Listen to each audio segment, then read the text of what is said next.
We mentioned emotion. Everything that has happened here this weekend has happened under a pall of gloom as a result of a fatal crash yesterday afternoon in Turn 1. It has been 10 years to the day since a driver fatality at this racetrack, and on that unfortunate anniversary, Jovy Marcelo, 27-year-old Filipino husband and father, soft-spoken, a virtual unknown in IndyCar racing, came here having run more than 500 laps and had this accident. And this was an unusual accident. We can see he's very low down inside the apron in Turn 1. He'd only been running 175 miles an hour. He lost control of the car and made heavy contact with the outside wall. All the damage was done right there. The car then went into Turn 2. But Jovy Marcelo did suffer very severe injuries. We see him coming off the wall here. Heavy suspension damage, heavy damage to the tub.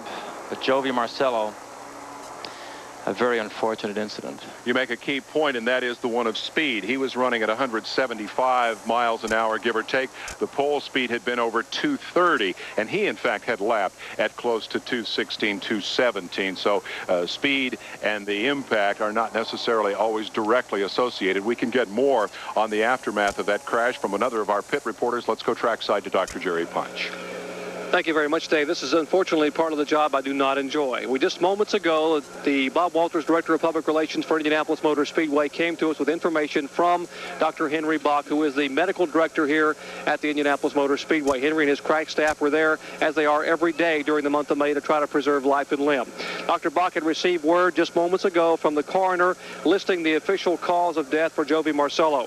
That caused blunt force head trauma caused by the crash. Now, most importantly, the other information we have, the salient points, there were no other injuries of any kind. There were no marks on the helmet, no marks on the uniform. So a lot of the speculation in and around the garage area that possibly a tire or a piece of suspension came off and struck him, that is not true. There were no other injuries to the chest, to the neck. The total injury and the cause of death was blunt trauma to the head. Now, the car has been examined by USAC Technical Director Mike Devon, and he made these points also just moments ago to us exclusively. The belts were functional and tight. Speculation, maybe the belts malfunctioned. Not the case. They were functional and tight on impact. No pieces of the car came through the tub. Maybe some people were talking about suspension parts coming through the tub. Not so. The suspension did exactly what it was supposed to do, and they were intact. All the suspension pieces have been accounted for. There are no lost pieces. They have been examined by the USAC folks and determined that they all did their job. And the left side pod, the left part of the car, the chassis side part adjacent to the tub, was intact, which tells us primarily that the impact, or the blunt impact, was the left front and then a quick whip to the left rear. So again, his cause of death was blunt head trauma, blunt force head trauma.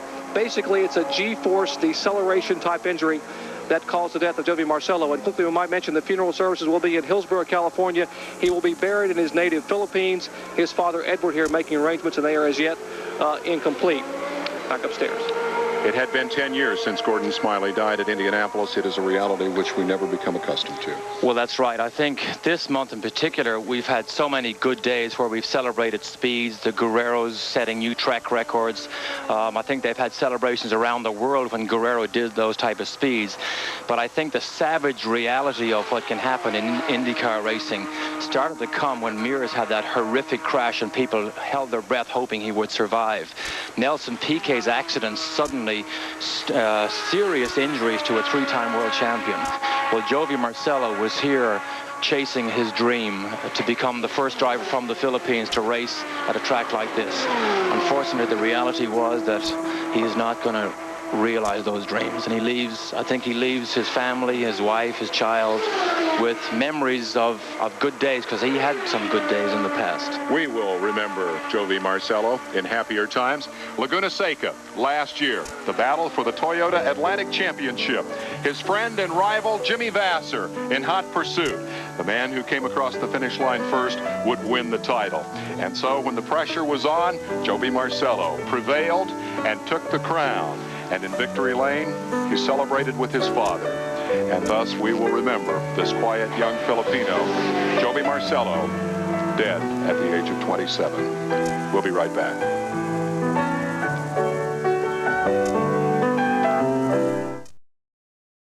Race car, when we resume practice, please get behind the pit wall.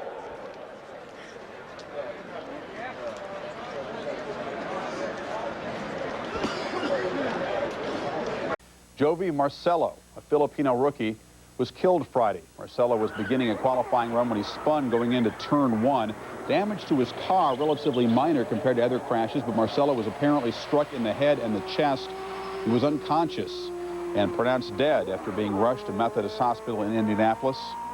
Unable to be revived by emergency workers trackside, Marcelo was 27.